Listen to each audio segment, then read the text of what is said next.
अब ये समझना है कि मतलब ये जीवन है ना, 70-80 साल का हम लगा रहे हैं किन्हीं भी चीज़ों में, इसके एक एक मिनट बहुत महत्वपूर्ण है। ये इतनी अनंत यात्रा है, इतने रहस्यमय जगत है ये, इसको जानने में पूरा जीवन भी लग जाए अगर, मतलब पूरा जीवन लगा ही देना है।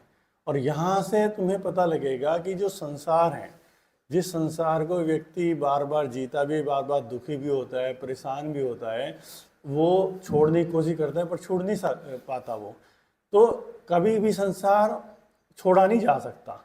ये छूटता है जब हम नई जगह पर कदम रखते हैं, हम जब नए किसी ऐसी चीज़ को महसूस करने लगते हैं, आनंद को, तो ये वेस्ट दिखने लगता है। और कोई तरीका नहीं, अन्यथा हम बार बार हमें खुशियाँ आएंगी, हमें बहुत खुशी लगेगी, और वो खुशियाँ सारे पीछे दुख लेकर आ रहे, फिर दुख होगा, फिर हम भागने की कोशिश करेंगे, अरे ये तो बहुत बेकार है, इससे अच्छा तो मौत ही आ जाए, इससे यही कोई जीना है क्या, भगवान हमारे साथ ये ऐसा क्यों कर रहा है, ये सारी चीज़ें। फिर खुशियाँ आएंगी, अरे बहुत अच्छा जीवन है। तो उसका केवल एक ही सूत्र है कि हमें धीरे धीरे वो जो योगियों ने, सिद्धों ने, बुद्धों ने अंतर यात्रा जगत के जो सूत्र दिए हैं, हम धीरे धीरे उनको फॉलो करते जाएं।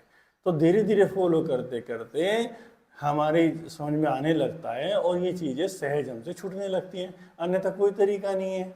तो अलग अलग योगियों ने अलग अलग सूत्र दिए हैं। तो ओजीमन जिन सूत्रों पे काम कर रहा है वो कर रहा है 7 चक्रास पे। यात्रा कई तरीके की हो सकती है, लेकिन अधिकांश लोगों ने जो यात्राएं की हैं इन चक्रों के माध्यम से की है, या शरीर तल में से जो भी यात्रा की जाएगी किसी भी योग की, तो ऐसा कोई योग अभी तक नहीं है जो इन 7 चक्रों को नहीं छूता हो। उसको इन 7 चक्रों को छूना ही पड़ेगा। तो आज मूलाधार चक्र की बात चल रही है, पिछले सप्ताह से जब ये क्लास लगी थी, तो मूलाधार चक्र की बहुत संभावनाएं हैं। मूलाधार चक्र है, योगियों ने जो देखा इस पूरी बॉडी का एक सिस्टम का, कि परमात्मा की जो व्यवस्था है उस व्यवस्था में कैसे कैसे हमारी यात्राएं तय की गई है, तो जो सबसे पहला पड़ाव है हमारा वो मूलाधार चक्र है। और किसी भी चक्र को हमें अवॉइड नहीं करना चाहिए, उसकी पूर्ण संभावनाओं को व्यक्त करना चाहिए। उसकी संभावनाएं मूलाधार चक्र की, जितनी भी हमारे फिजिकल नीड्स हैं उसकी सारी जिम्मेदारी मूलाधार चक्र की है।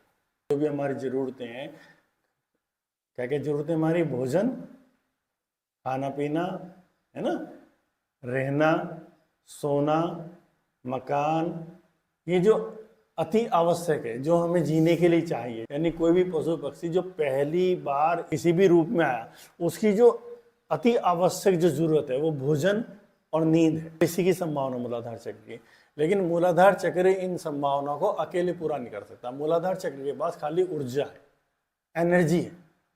क्या है? एनर्जी है। तो उसको पूरा करने के लिए, जैसे यहाँ पर एक दिया रखा और एक माचिस है, तो ना तो माचिस भी अधूरी है, माचिस में सारी संभावनाएं है, और दीपक भी अधूरा है। अपने आप दीपक प्रज्वलित नहीं हो सकता, और माचिस जो है अपने आप अगर करे तो वो किसको प्रज्वलित करेगी? तो वो जो माचिस की संभावना है वो मूलाधार चक्र की संभावना है हमारी, कि उसके अंदर एक शक्ति है किसी भी चीज को प्रज्वलित करने की। लेकिन उसे किसे प्रज्वलित करना है, कौन करेगा इस चीज की पूर्ति? जो उसकी संभावना दी है वो करेगा पृथ्वी तत्व। हर चक्र किसी न किसी एक तत्व से जुड़ा हुआ है। तो हम ये कहेंगे मूलाधार चक्र तो केवल ऊर्जा है, और जो हमारी सारी फिजिकल नीड्स पूरी करती है वो करती है पृथ्वी। यानी कि पृथ्वी तत्व और जब मूलाधार चक्र का आपस में संबंध होता है, जब पृथ्वी तत्व को आमंत्रित करता है मूलाधार चक्र, तो वहां पे एक रचना रचती है, और रचना जो रचती है वो रचना होती है जो हमारे जीवन में वो सारी चीज़ें प्रकट करती है। जो चीज़ें हम लोग कहते हैं मकान आ गया, पैसा आ गया, ये सारी चीज़ें एक तरह से जो संतों ने कहा कि हकीकत भी है, माया जगत भी है।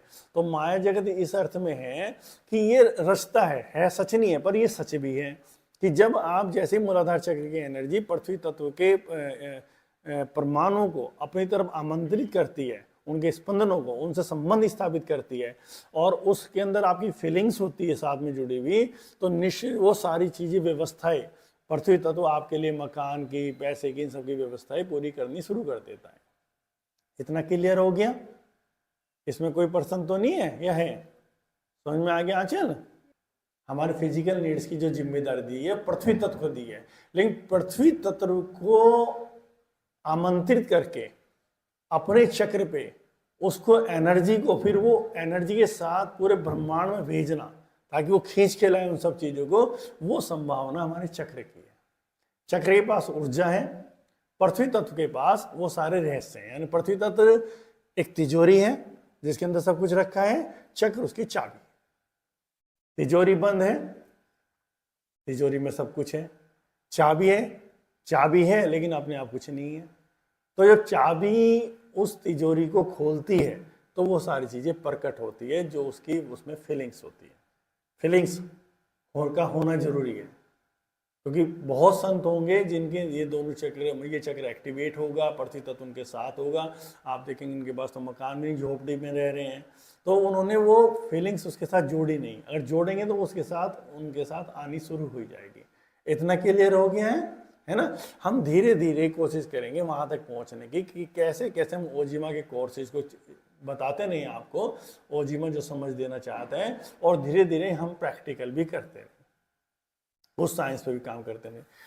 इन चक्र को एक्टिवेट करने के लिए योगियों ने अलग अलग सूत्र दिए हैं। कुछ आसन के माध्यम से, कुछ एनर्जी के एक्सरसाइज के माध्यम से, कुछ पृथ्वी तत्व से कनेक्टेड होने के माध्यम से, कुछ और हजारों टेक्निक्स हैं। इन चक्र को आप कैसे एक्टिवेट कर सकते हैं, तो वही कुछ आसन इसमें जोड़ेंगे, कुछ प्राणायाम है जो चक्र को एक्टिवेट करेंगे। तो हम धीरे धीरे उस कोर्सेज पे भी चलेंगे।